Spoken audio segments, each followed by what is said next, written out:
For 30 years, scientists have been studying it.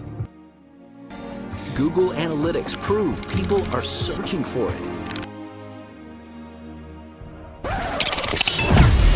Happy Hour. Clap along if you feel like a room without a roof. Clap along if you feel like... Good morning and welcome to Happy Hour, the show that is all about happiness. You are joined by me, Alice and Fran, and for the next hour we will be talking about all things happy. And we'll be getting useful tips on how to be happy from our resident happiness specialist, Brendan. Hi, Brendan. How you doing? You all right? Yes, thanks to you. Not bad. So can you tell us a bit about what you do for the audience at home? What do you mean, generally or professionally? What we have? Professionally. Yeah, So. I'm a stand-up comedian. I've been a stand-up comedian which is a bit weird, really. Only thinking about this, I've actually been a stand-up comedian longer than I've not been a stand-up comedian. So I've been doing stand-up comedy for 26 years. Wow. I know I am that old. I know I don't look it. So why do you enjoy what you do? I don't know, because I didn't enjoy what I did before is the main thing. I was a calm. I left school with. I didn't really fit in with school. It wasn't that it wasn't that I was thick, but I didn't really go for the academic thing, So I left with very few qualifications, which was a bit rubbish. And then started work as a mechanic, and then worked as a mechanic for roughly about 9 years, motorbikes and cars. And I kind of enjoyed it, but I didn't really. And then I always thought I was going to be a comedian when I was a kid anyway. So I did a comedy workshop, and then I started working or striving to get off the industrial estate, as I used to call it.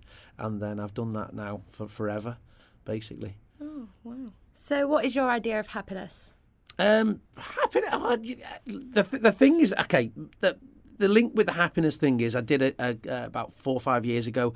I wrote a one-man show called Happy Days, which I toured around a little bit and had some fun with at some of the festivals and things.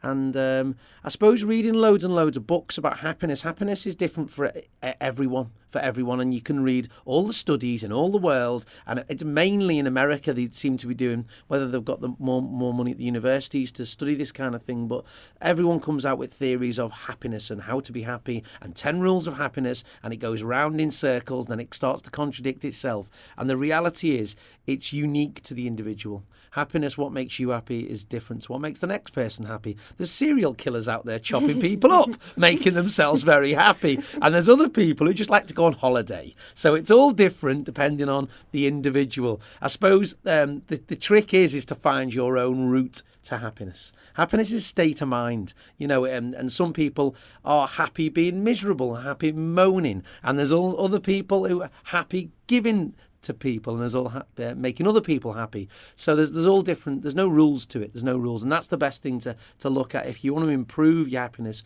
which is easy to do. Is by analysing your own happiness, what makes you happy, and do it more.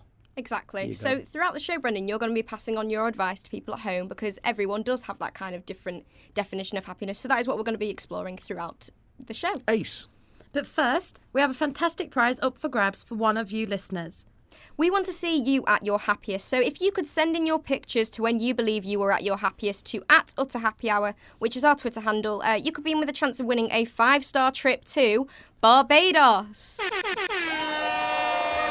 And that'll be on behalf of trektravel.co.uk. So get those pictures sent in.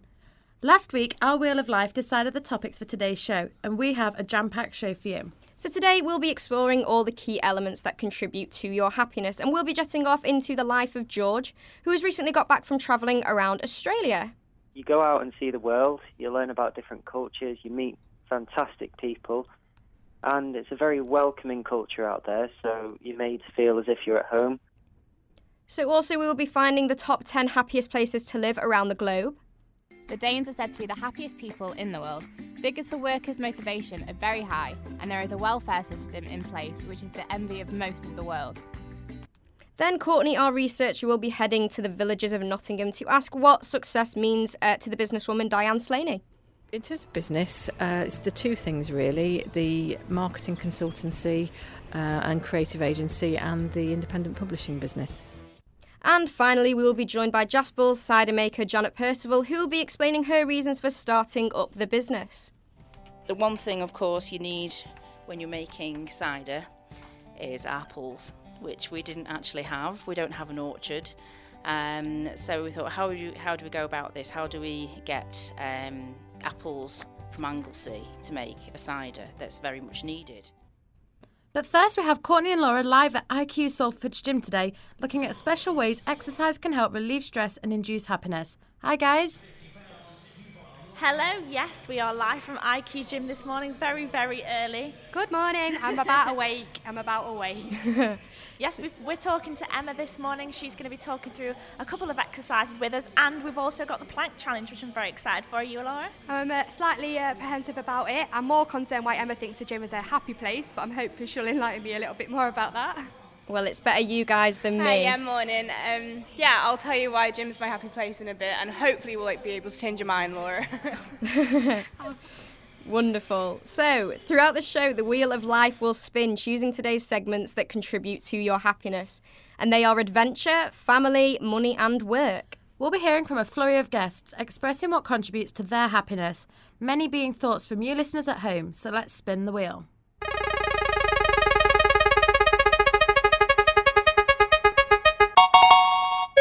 Adventure. On the road again. Just can't wait to get on the road again. So yes, the first segment of this show is adventure. So Brendan, have you got any top tips for adventure? No. There you go. Happy days. So I'll throw that at you. Adventures, there's not so much top tips with adventure, but challenging yourself is always something that everyone should do. And I always find, especially with doing stand-up comedy, that the gigs that I've got the most kick out of have always been the ones where I've been most stressed. And I think the thing about happiness, which is something you've always got to take in mind, if you were happy all the time, it wouldn't be any good. It's not good to be happy all the time. I think balance is a big thing. We might talk about that later on in the show. Getting a balance, especially with to different subjects like family and stuff like that. But when it comes to adventure and stuff, to plan a trip, if that's the adventure that you're after, is a fantastic thing to do. Because I think when it comes to holidays, trips, I mean, I've got kids now, so my holidays and adventure has changed. I mean, going back years, I've done backpacking around the Greek islands, which was great. I mean, literally just didn't know we would turn up at one port, didn't know whether we were going to be there 2 days, 3 days, 4 days, whatever, or stay for a whole week. And then I've been to Malaysia backpacking as well, which is quite adventurous. And then also I used to race motorbikes as well. So I'm into the thrill thing and the adrenaline. Isn't and I think that was partly why I took to stand-up comedy as well. Because even now, after all these years, I still get a buzz, especially when you're on a pressure gig. Yeah. And I think when it comes to adventure, I think it's great to challenge yourself because it's or to get out of your comfort zone. I think you'll always get more of a kick, and it probably is an adrenaline-based thing. But I think a new experience is really good for anyone, you know. Yes, yeah, I agree. So who doesn't love exploring and going on a good adventure? But today isn't just about a nice 2-week holiday. This is about the real kind of travelling you do when you feel like you've lost your way or you want to have a bit of fun in your gap year. Alice, have you ever been travelling? I did go travelling. I went travelling last year, actually, for 3 months around America, which was quite an amazing experience, definitely a life-changing experience. Definitely struggle as well. There was a lot of struggle in there, homesickness and things. But it is, like Brendan said, the adrenaline and being out of your comfort zone that does kind of make travelling worth the while. So, travelling has become a popular activity with young adults, and George Cooper has just got back from his travelling across Australia. Here he is to talk to us about his travelling experiences and give us some top tips. Hello, George. Hello. How are you? Yeah, I'm not so bad, thanks. How are you? I'm very good, thank you. So, Good. Over summer, we know you was travelling. How long were you travelling for? I was travelling for around 3 months in Australia. So, whereabouts in Australia did you go? Like, what places did you see? I went to Perth in the state of Western Australia. I also went down to a place called Dunsborough to see all the wineries around there. Just stayed around that state, to be honest. I couldn't go anywhere else. It was my second time out there visiting family. Do you think travelling brought you quite a bit of happiness, and why, if so? Yeah, it brought a lot of happiness to me because you go out and see the world, you learn about different cultures, you meet fantastic people, and it's a very welcoming culture out there, so you're made to feel as if you're at home. And the first time I went, it made me feel as if it was a home away from home. So I decided to go back and see more of it. So obviously there's a load of different areas in Australia that are all kind of very different. You've got the Gold Coast, you've got basically a load of different cultures all over the country, haven't you? So what would you kind of define that specific area that you went to as? A very calm, chilled and relaxing area to go. It's not somewhere everyone really describes Australia as. It's very different, especially in the wintertime. It can get similar temperatures of Great Britain, but during the day it can still get as hot as 17, 18 degrees. So what type of people did you meet while you were out there? Obviously family, so you was with your auntie, but did you meet anybody that you didn't think you'd meet while you were travelling? Yeah, I've met some people that I wouldn't think that I'd make friends with. I met some people, ironically, that lived in Blackpool just down the road from me, and I didn't even know they were from here, so that's how small a world it is. I also caught up with some friends I went to primary school with over there, and that's who I went jet skiing and stayed around their house a few times. But yeah, you meet some fantastic people out there. So have you got any other plans for going travelling in the future? Are you going to go to different countries, different places? What do you want to do travelling? Oh yeah, I'm already starting to save up and look for places. At the moment I'm on my gap year from uni, so I'm saving as much money as possible. I've looked at places like Singapore, Thailand, America. I'm also looking at Peru and going to see Machu Picchu. But it's all ideas that I'm trying to come together for next year. What would be your top tip for someone who is going travelling? Always be fully prepared, because you never know what's around the corner. And especially when you're travelling on a long-haul flight, it's very important that you are prepared for that, because you can become ill quite quickly. Also, one more question. If someone is a bit uncertain about going travelling because they're a bit scared of it, what kind of advice would you give them as well? I'd say go for it, because you're going to regret it in the long run if you don't go for it. It's an experience in itself if you've never done it before. If you've done it before, it can become addictive, I can tell you that. It's like a bug. Happy Hour. What a lovely chat that was with George. And now we all know travelling doesn't always go as smoothly as we would have imagined. So, Fran, do you have any funny, travel stories that you can share with us? A few years ago, I went on holiday to Spain, and on the flight back, we got into London Airport in Stansted, and I managed to lose my passport from getting off the plane and going to the toilet. It took me an hour and a half to find my passport. I was being threatened with not being allowed back in the country, being flown back to Spain. So at the time, it wasn't that funny. But looking back at it, it's quite funny because it's the type of person I am to lose something so quick. So Where was it? It was at Stansted Airport. I'd just come back from Bilbao. Where was the passport? The passport. I don't know. It was found in the passport control building. Okay. So you lost. You did lose it. Completely got lost. So I was a bit of a It wasn't even lost on the person. It was just lost completely. Just lost. At least someone handed it in. I weren't shipped back to Spain. I know. How did you manage that, Fran? I don't know. Do you have any funny travel stories, Brendan? Oh God, I've travelled. Do you know what? It's interesting because we talk about adventuring, travelling and stuff. My holidays have dramatically changed, and I'd say while you're the right age and you haven't got kids, go and do it. Just go and do it. And that's another thing about happiness. If you regret, I wish I'd done this. It almost wears you down, especially as you get older and you get tied down to mortgages and growing up stuff and all that. But years ago, as I say, we've done all sorts of great holidays. But now with the kids, it's like, years ago it'd be right. We haven't done Asia. Let's do Bangkok. Let's do the islands. Let's do this. Let's do that. Let's go to Malaysia and go out on a speedboat out to some desert islands and do some amazing things. Now we look at the brochures and we say, we're definitely going here. Look, there's a slide. There's a slide in the pool. That sorts it for us. Because the old classic one, if the kids are happy, the kids are happy, we're happy. Exactly. And it's so cliche but true. You don't have to be doing anything, just as long as you get some peace and the kids are all right, then you're all right, yeah. So go on your adventures, go and do your stuff, go and do it now, yeah. So a few of you actually got in touch and told us some of your humorous travel stories. So James from Aberdeen says, I went to the toilet in Turkey and as I sat down, I felt something on my backside and there was a cockroach on me. I swear I have never screamed so loud. That is a quite unfortunate story. But I think Kat from Roehampton has actually beat that one by saying that she was in a water park in Ibiza And as she went down the water slide and got to the bottom, she realised a bikini top had fallen off on the slide. It's tragic. That is Absolutely a tragic story. It's not tragic for the witnesses. So if you keep your holiday stories coming into our Twitter at Utter Happy Hour, we might even read some out for you guys. All this talking of travel, though, has made me want to go away, and we're sure you listeners are feeling the same. So here is a list of the top 10 places to travel around the world. The happiest nation in the world is Denmark. It holds a Danish free hugs campaign to spread happiness and peace in the world. The Danes are said to be the happiest people in the world. Figures for workers' motivation are very high, and there is a welfare system in place which is the envy of most of the world.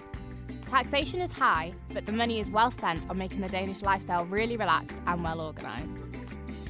New Zealand, one of the most unpolluted countries in the world, where spectacular scenery abounds. 90% of immigrants state that they would certainly recommend the land of the Kiwis to their family and friends. New Zealanders get generous leave benefits, so they have plenty of time to enjoy the landscape and sport facilities. Norway. Norway is a really safe country and has an incredibly low prison population.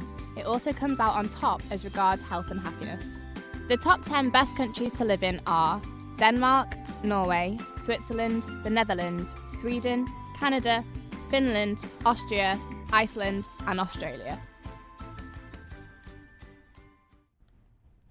So they all sound amazing, and don't forget to send in your pictures to at Utter Happy Hour to be in with a chance of winning a 5-star trip to Barbados.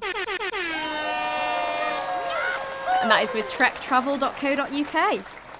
Join us in just a few minutes and we'll be back after this very short break.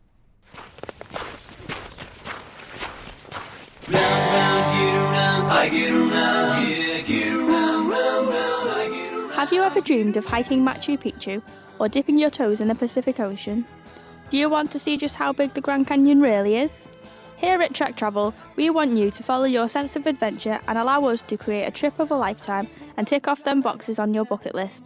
Then visit us at www.trektravel.co.uk to start the globe rolling. A thoughtful mind. Do you want to drift into a world of peace and quiet? A place where worries vanish and where healing can begin? Let Luci Luna, an award-winning spiritual guide, give you the gift of relaxation through the art of a meditation CD. Utter Radio, the station that makes you smile. So Laura and Courtney are at IQ Gym, and let's go over to them now and see how they're getting on. Hi guys. Hello. Hello. So what have you been getting up to really at the good gym? over here.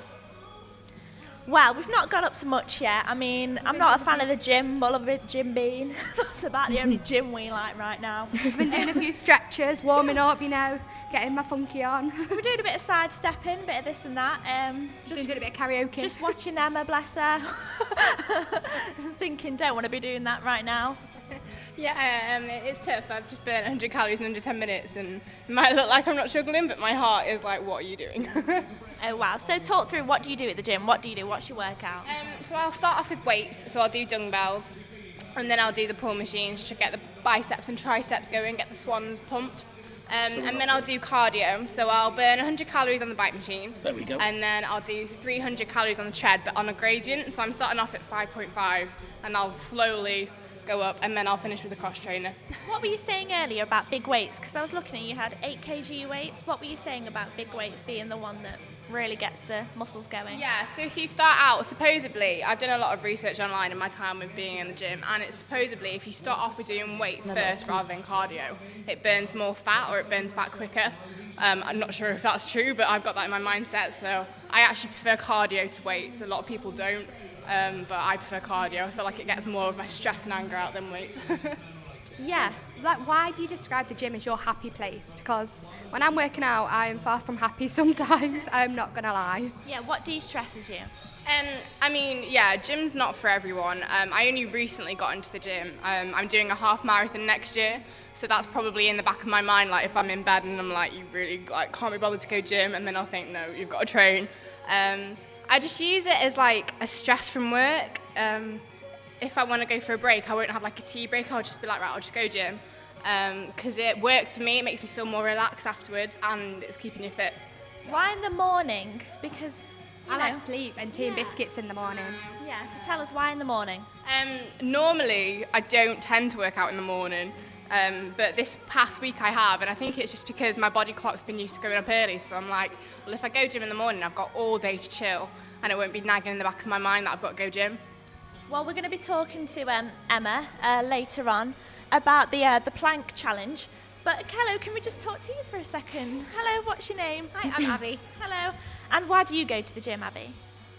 It started like a year ago that I wanted to lose weight, and it just became like such a passion of mine that it just became part of my daily routine. So yeah, I come every morning just before my day starts, and well, that's how I go. Oh, brilliant. And what would you say to people who want to go to the gym in the morning but don't have that motivation? Like, what motivated you in the morning? I still, don't get me wrong, I'm not a morning person. When I wake up, I'm still miserable and look awful. But once you've been to the gym, you just feel so much better about your day, and you can just start your day.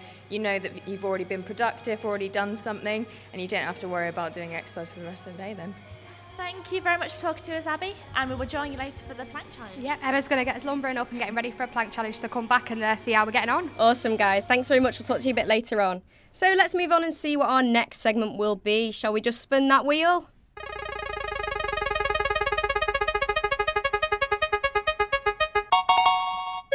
Family. We are family.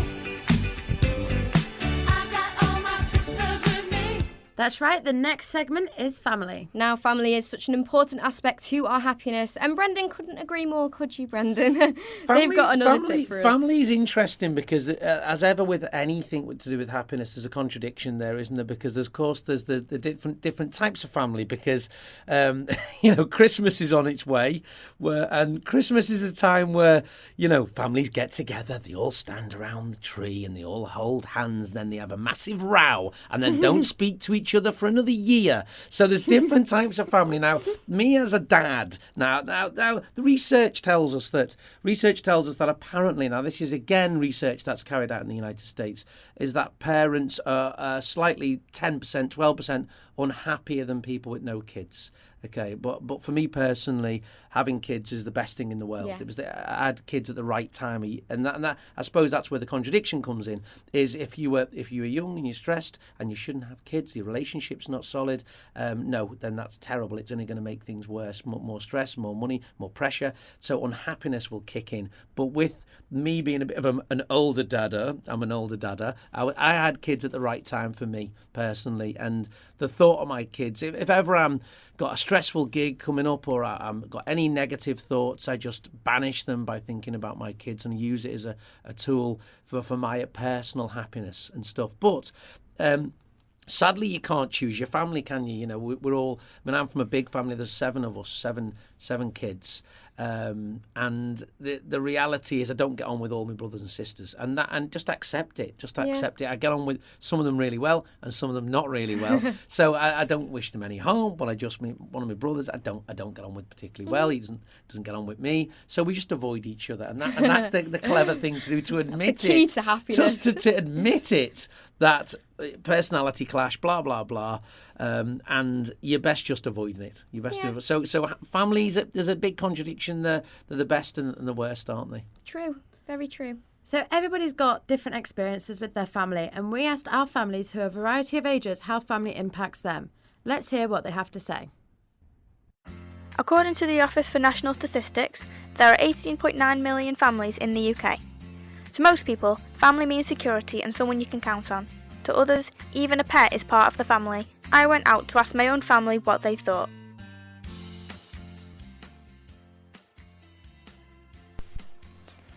What does family mean to you? Everything. I wouldn't know what I'd do without them. My world. I wouldn't know where I'd be without my family. I treasure every one of them. To me, family is a group of people who accept and love you for who you are. Family, to me, not necessarily blood related, but those who accept you no matter who you are, and it's just a close-knit group of people with unconditional love. Do you think pets are part of the family too?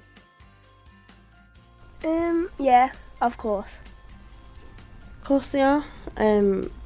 We've got 2 dogs, and I treat them just like the kids, feed them. When it comes to pets, I think they absolutely can be a part of the family. They're always happy to see you regardless of what day it is and how you're feeling. I think pets pretty much are part of the family because they cost just about as much as everybody else, and they're basically just a teddy bear that's alive, except for like fish, because you can't really cuddle them, but you love them all the same.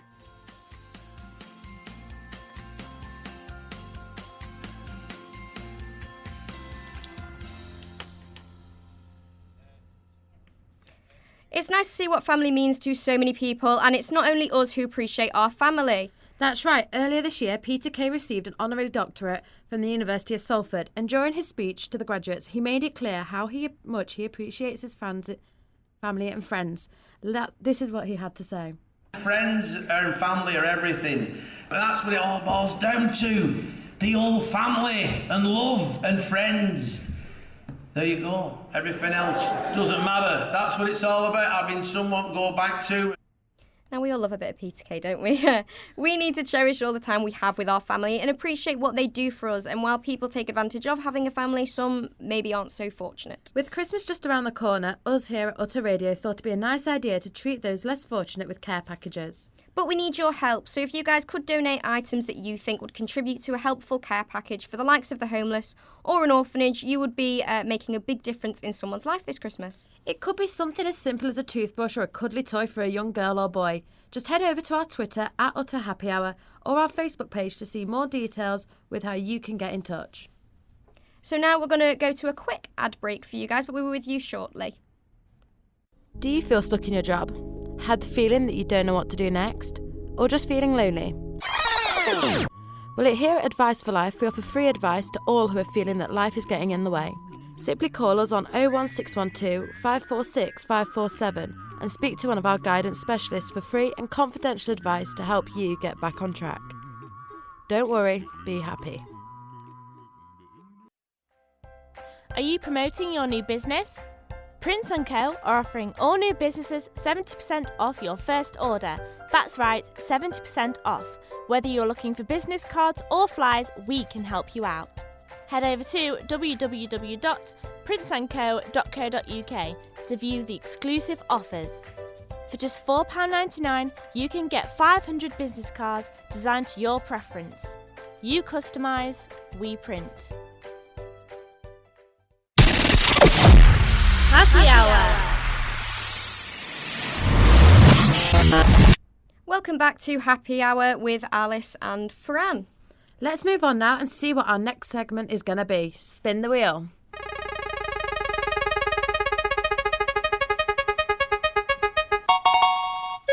Money! It's not about the money, money, money.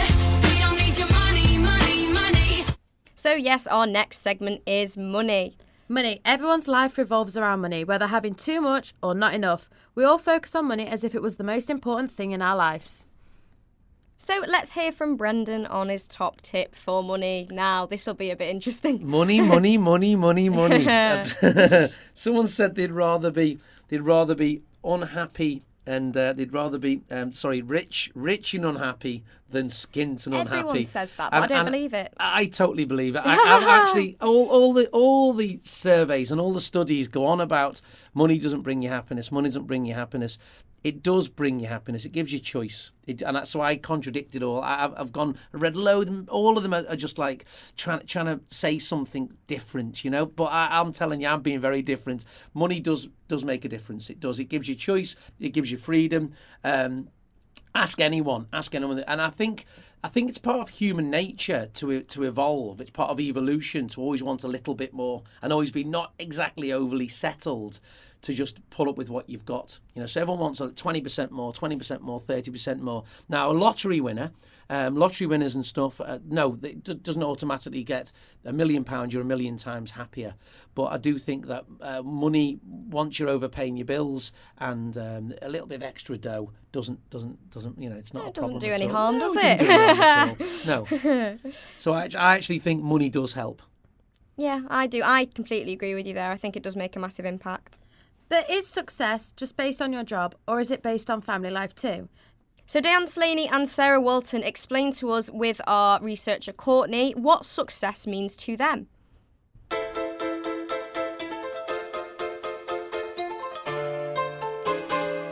Diane Slaney, a successful business person who you would think owning her own business would find success in life.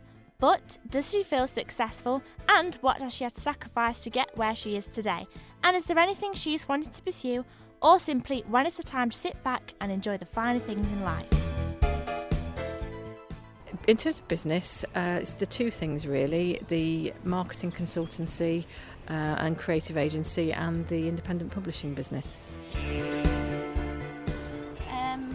How did you dip your toe into the business sector? Wasn't really a dipping of toe, it was a full-on launch in head first. I set up my own independent marketing consultancy in 1998 and started working with a creative agency in Nottingham that didn't have any marketing expertise on board, so I joined them as their in-house consultant, and then long story short, their financial backers pulled out and the team was going to be made redundant, so I took them on to form my own limited business marketing agency back in 1999. And why did you decide to start a business? It was to see if I could really, and I didn't want to work for anybody else continuing to do what I was doing, so it seemed the natural next step to try and see if I could do it for myself. I didn't actually have a vision at that time of it being a much bigger team than just me, but obviously you don't know what life has in store for you. Do you feel you have been successful from where you are now? I think success is a relative term. I think I've certainly achieved more than I could possibly have dreamed with my business. I mean, if anyone would have said to me that 16, 17 years down the line, the business would employ 70 people, be turning over £3 million, then certainly I think, that's a success measure. But I think success happens on the inside, not on the outside. It's not from measurements of money and turnover. It's more what you feel you might have achieved. So I think from the marketing business perspective, we've definitely done some great work for some clients who really have been great fun to work with, and that's been successful. And also the team, building the team has been a success, and having people in the business for a long time who can take over from me now and run it, I think that's an achievement.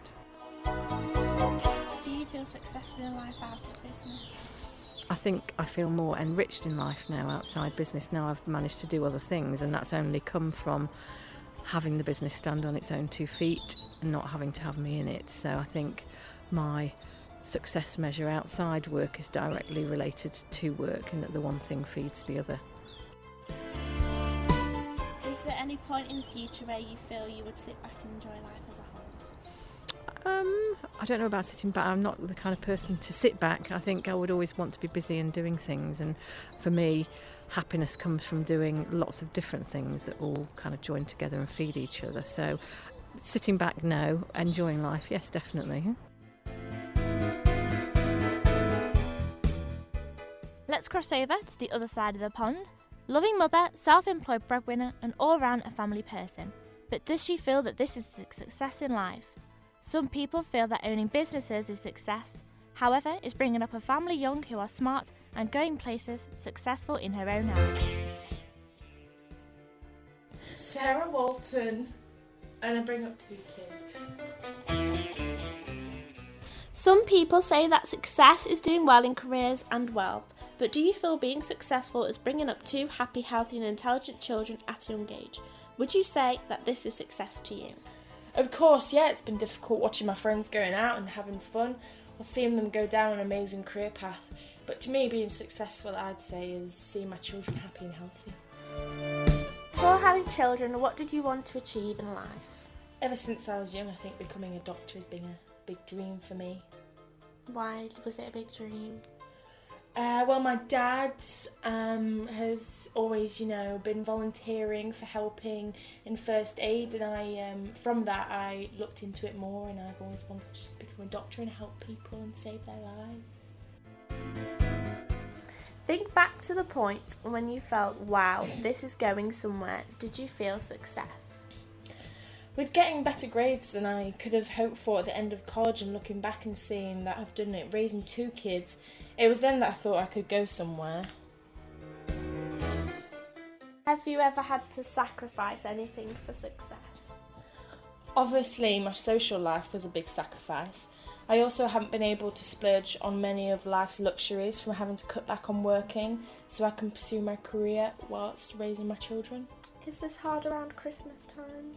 It is, yes. We really, feel that we're not sacrificing what we can get our kids, but we definitely can't, we look around and see other children, are really getting the best of the best presents. But for us, Christmas is all about spending time with family rather than the material things. So we do make it better with having family around and a big dinner.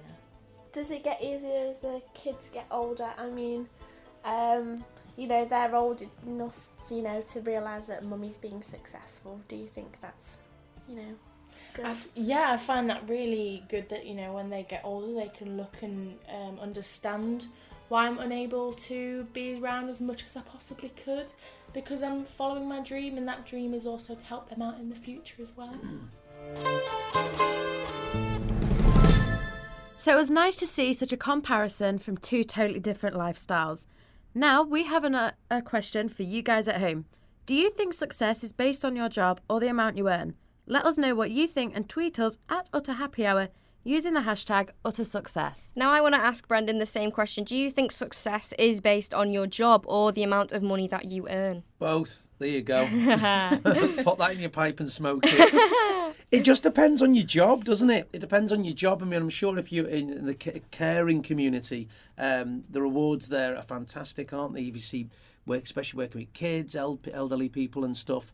I think there's a balance. I said it before about balance being one of the keys to happiness. I think there's a balance there that you get a self-worth from earning some dough and working towards earning to buy things and get a house and all those things that we need to do, and paying for holidays and having a nice car, blah, blah. But working for it's better than being given it.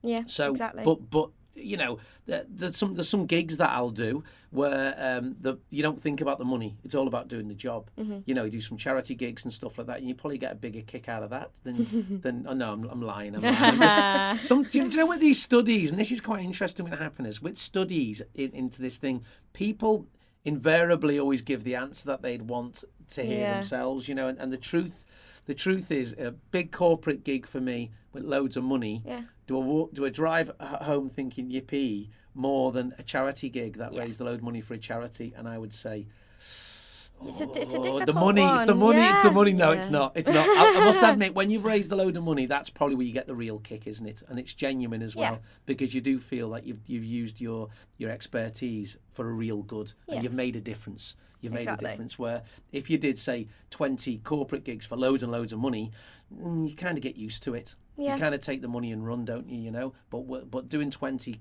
gigs for charities, and you've helped to pay for someone's treatment if someone's ill or something. That's a real warm feeling inside, Definitely. isn't it? Yeah. So as adults, as you said, we are all expected to save money and afford houses, cars and fund a lifestyle. But how easy is this on a budget? Utter Radio, the station that makes you smile.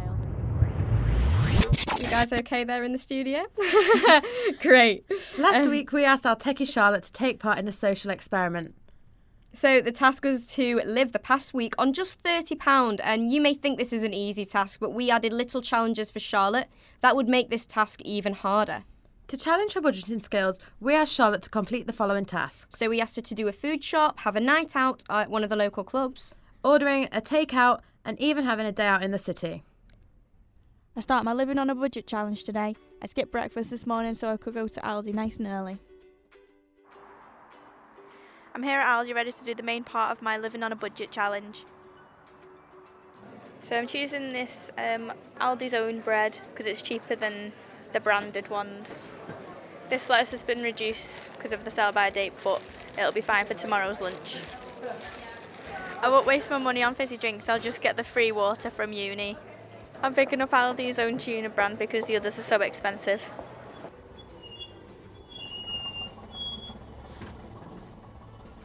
Bus, no taxi.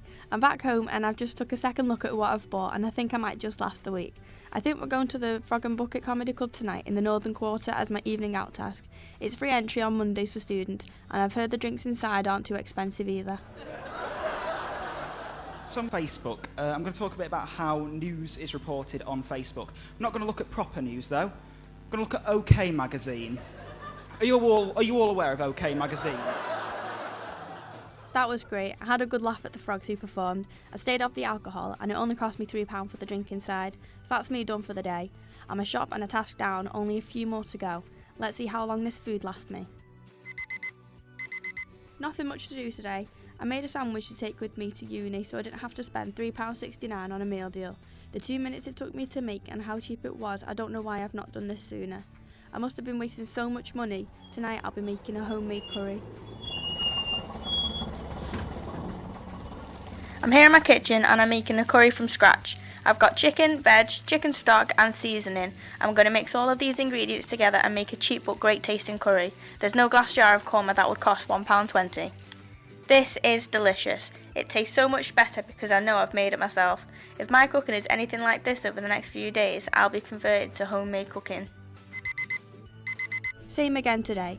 I took lunch to uni rather than buying it. I probably saved about £15 this week. That's half my budget. Tonight it's going to be a simple tuna pasta.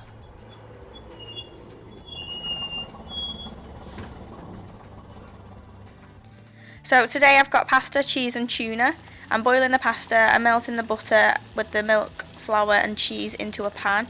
Cheap cheese sauce with a load of black pepper, straight over the drained pasta and stir in the tuna. My tea is done. That's uni done. I'm having a quick pizza for tea and then getting ready for factory tonight.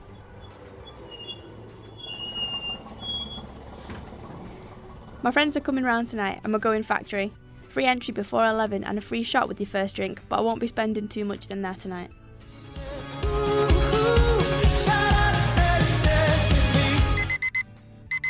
The morning after the night before, spent £4 on a taxi there and back and only spent £3 inside.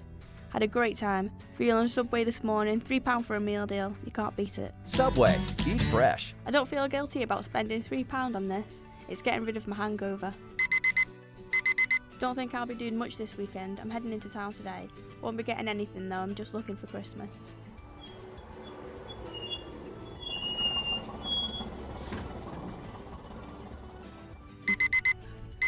It's Sunday, day of rest. I'm doing absolutely nothing apart from catching up on bits for uni.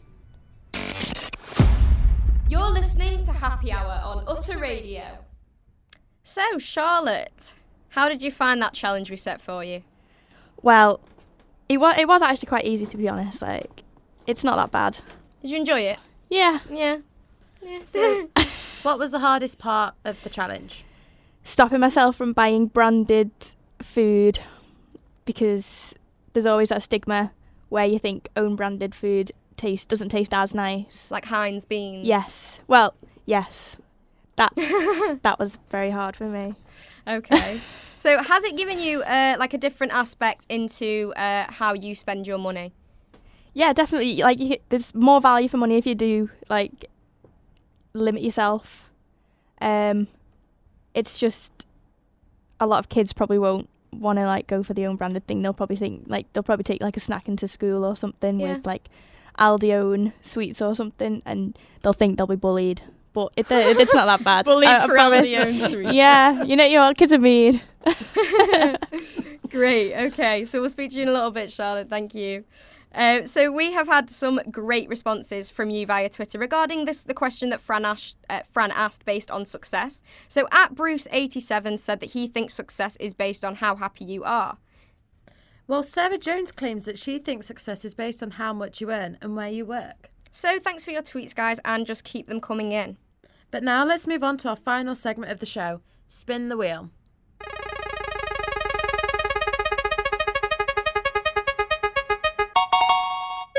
Work. Working 9 to 5, what a way to make a living. So our final segment of today is work. Now, work can be quite a dull subject and people feel stuck in a dead-end job. Sometimes they can just feel a little bit down. Do you know what? I think we need our final top tip from Brendan. Work, go on. Change it. Change it. Don't moan about it. Change it. Yep. It. We've got loads of choice. Everyone goes, oh, what's the rubbish job? Call centre. And well, change it then. Work on it. You're not stuck, are you? No. And it's laziness that people, they moan on about not doing anything, they moan on about the job but then don't do anything about it, But the reality is unhappiness in your job is not a bad thing anyway. Because, like for me, for instance, I was unhappy being a mechanic. If I was happy, I'd be still there now, which is not a bad thing. Don't get me wrong, but wasn't for me. So I wouldn't be particularly happy with myself. Not that the job was, but no, the mechanicing was interesting. It was quite good and challenging and stuff for lots of ways. But the reality is unhappiness is, I think, again, it comes back to an evolution thing, is that you need to better yourself. Yeah. So being unhappy in your work is only, if I'm unhappy with a certain situation that I'm in now, because I promote gigs and do all sorts of stuff, as well as gigging myself, I will actively look at changing it and not do that again. So unhappiness is not a bad thing, but stop moaning about it and just change your job. There you go. So work isn't always dreaded by some people around the world. We've been doing our research about the top jobs in the UK, and this is what we managed to find out. According to The Guardian, engineers have the happiest job in the world, closely followed by teachers and nurses, according to analysis carried out. Our top 10 list of happiest jobs are engineer, teacher, nurse, medical practitioner, gardener, construction worker, personal assistant, clergy, farmers, and sales manager. When carrying out research, it was notable that happiness wasn't linked to high salary jobs. Instead, happiness was linked with a job that is enjoyed. So many people prefer to be their own boss in a way, which brings us on to our next guest. Today we've got Janet Percival in the studio. Hello, Janet. Hello.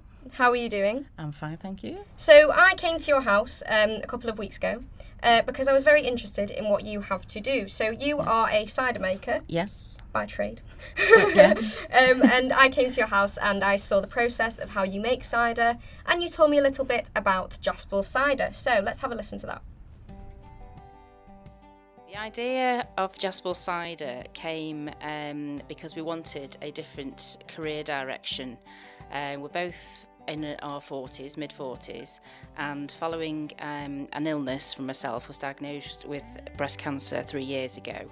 It kind of puts a different perspective on your life. We had bought a caravan on Anglesey to have some quality time somewhere beautiful to just chill out, and fell in love with the place. We kind of wanted an idea of moving to Anglesey and what career to do on the Isle of Anglesey. But we really tuned into the cider making this year because we'd been to Anglesey most weekends, and they were having some food slams, a lot of the artisan markets and what have you, and we noticed that there was a massive lack of cider at any of these stalls, so we knew there was a market for it. The one thing, of course, you need when you're making cider is apples, which we didn't actually have. We don't have an orchard. So we thought, how do we go about this? How do we get apples from Anglesey to make a cider that's very much needed on the island? So we put out a plea via social media with the hashtag of Anglesey Cider Project. Because as we were driving around, we did notice there was lots of apple trees that were going to waste. So we put a poster up stating that if anybody had any apples to spare, would they donate to the Anglesey Cider Project for us to produce the cider. But we were completely inundated with responses, which meant that every weekend when we were on Anglesey to collect all the apples, as many apples as we could, to come back and produce the cider, which will in turn become the Jaspel's Anglesey cider for next year. It's not as easy as it sounds to make cider. Yes, you can, anyone can technically make cider, but it's whether it's drinkable is another thing. It does need a little bit of intervention. It does need to be monitored and tested, acidity levels and so on, to make it palatable. Otherwise, what you've got is a very nasty tasting cider that no one wants to drink. The whole process of making cider it comes from Adrian as to the actual blend, but the apple collecting and everything has been a combined effort, and all the social media has been done by myself and the marketing. So the process generally is that the apples come back to us, in however many we've picked for that particular weekend, and then the following week we have a process of turning them into cider. We've made our own wooden cider press, or I should say Adrian's made the cider press, a traditional cider press, and we basically have a scratter, which is a way of milling the apples. So we wash the apples first. We then put the apples into a scratter machine, which pulps the fruit down, because you can't just juice from the apple. You won't get enough juice from it, so you have to scrat it down so it breaks the apple into small pieces, and then you have to press the apple to get the juice from. And then once the fruit has been taken from the apples, the juice has been taken from the apples, we then pour the juice into the barrels through a filter, and then it's capped, and then it obviously naturally starts to ferment to make the cider, and it can take around 6 months really to get a decent cider for when it's bottled. You can do it earlier than that. 4 months would probably be okay. It ferments pretty quickly. It's just then how it develops. Still a long way to go with it, but we know what we're doing. We've got lots of plans of which we're going to take it. But the response and the anticipation has been far greater than we had anticipated. It's been brilliant, and we've got a lot of people eagerly awaiting to taste the cider. Okay, Janet, so it sounds like you have a fantastic job, and you brought in some cider for us to taste. I did. So it isn't actually fully fermented. It's not fully fermented. It's had its first ferment. This is the first batch of, it's actually a pear cider, this one. So this was a limited edition, because we haven't got as many pears as we have apples. So it's not quite ready. It'll probably be ready about spring. There's probably just another bit of ferment to go, but it's still all right. It's got the alcohol content in it.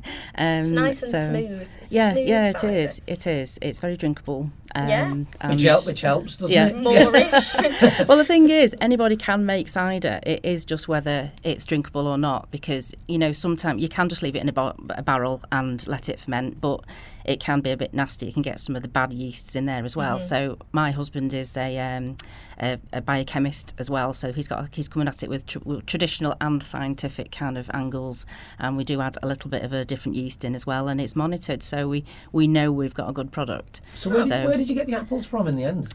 All over Anglesey. Yeah. So they grow apples in Anglesey? Yeah. I mean, because we don't have our own orchard. It was just kind of like one of those light bulb moments. We like Anglesey, we like cider. We just put it together, and we've just put a poster out, put a play out, and we were very fortunate that the amount of people that donated apples was a lot better than expected, and we've got about 6,000 bottles. We anticipate for our first year. So that's obviously going to contribute to your happiness. But what is it that also contributes to your happiness, Janet? I'd say everything. For me, I'm speaking on my own personal experience. After having a cancer diagnosis 3 years ago, there's nothing quite like that to put your life on hold. It literally is like a pause button. You evaluate everything. Yeah. Everything. And that's down to the people who you surround yourself by. We got rid of a lot of negative Nellies at that point. Anybody who's got any negative attitude to, that just bring you down. There's a lot of people in life who just have got to have something bad to say, or you put doubt in your mind. And we just didn't want to hang around with people like that. So we backed away from those, and it's believing in what you're capable of as well, and just trying to have a positive attitude, and that was kind of what drove it, for us. Quality time as well, making time for things. Don't stop the excuses, and also for us it was a change of location. We initially just bought a caravan on Anglesey for quality family time, realised that we just loved it, and now we're moving there. So it's like, it's a no-brainer. How empowering as well. That you've taken, what you've done is you've taken control, haven't you? Which is absolutely. Yeah. And obviously, it does contribute to happiness in general. Thank you very much, Janet, for joining us in the studio, and good luck with all the planning with the cider and things. I hope it goes very well. Thank you very much. Great. Yeah. So Laura and Courtney have spent the last hour trying to work out if a healthy body, healthy mind is true. Let's see how they're getting on. Hello. We have literally been running, limbering up. I am absolutely knackered. We've done the plank challenge. How did that go, guys? But that would be lying. I won by like seconds. So seconds. So do you believe that a healthy body and a healthy mind contribute to your overall happiness? Do you know what? I feel more positive. I mean, I'd definitely do it first thing in the morning if I was to do it, because the more you go on through the day, the more you put it off. Yeah, I'm definitely much more awake. I feel more pumped. I feel like I can go and do anything for today now. I don't think I could do it as a nighttime person. It's definitely a morning thing. Of course, guys. Thank you so Yeah, much I for agree. going to the gym. I used to do it at night, and now I've done it a few times in the morning. It's just into my routine, and you just feel so much better, and you've got all day to just relax after you've done it. Yep, so thank you from us at IQ Gym. This is us. Emma's going to go and make us run tracks now, so I'm looking forward to that. Wonderful. You've been great going to the gym at this hour, but thank you so much for showing us that gym does contribute to some element of happiness, even though we may not like to think so. So you know what, Fran? All this talk of happiness over the past hour has made me want to make our listeners very, very happy. We have been plugging this competition throughout today's show, so I hope you've sent in pictures of you at your happiest to win this fantastic trip to Barbados. Friends.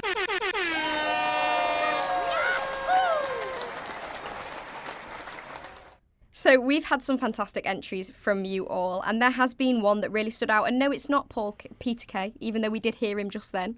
It is someone else. And that person is at Anna Makepeace, who sent in a fantastic picture of her smothered in pugs. I know that was when I would be at my happiest. If I was smothered in dogs, that is definitely when I would be at my happiest, I can tell you that.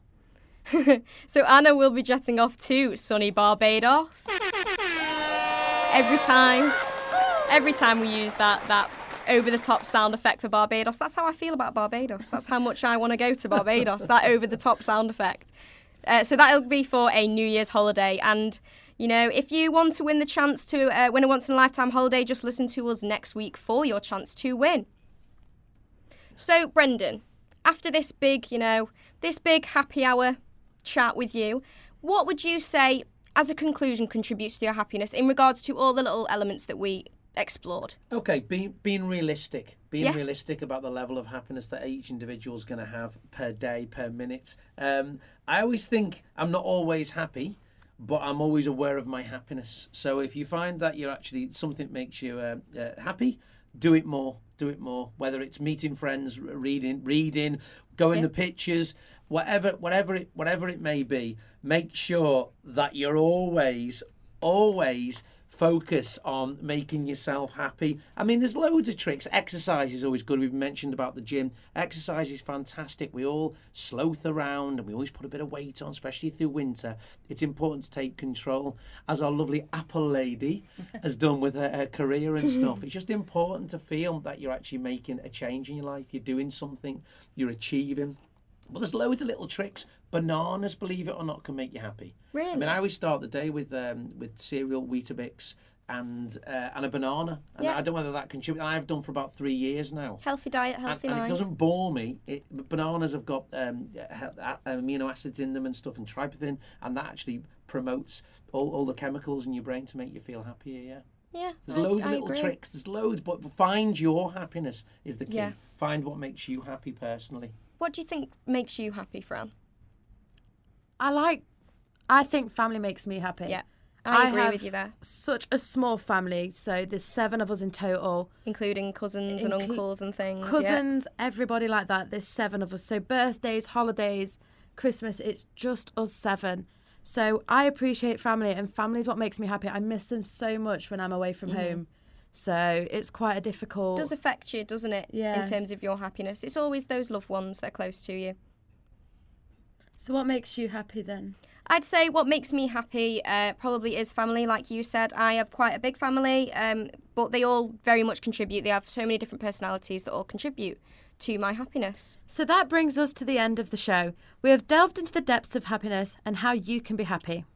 So, a huge congratulations to Anna on her New Year's holiday, and a massive thank you to Janet for joining us today. Have you had a good time, Janet? Yes, it's been really interesting. Good. I'm glad you've enjoyed it. And I hope to see the cider on the shelves very, very soon. I will definitely be picking up a bottle. Will you guys be picking up a bottle of the cider? I'm going to try my best. Head for Jasper's cider. There you go. I'm not a big cider drinker, but I'm going to go for it. I've got to try. Good luck, okay? Really good And luck with your project. A huge thank you to Brendan today for his useful top tips given to us. You've been listening to me, Fran and Alice on Happy Hour. Join us next week on Utter Radio, where we'll give you the new hints and tips about how to be happy with your life. I hope this has made you very, very happy, this show. I really do.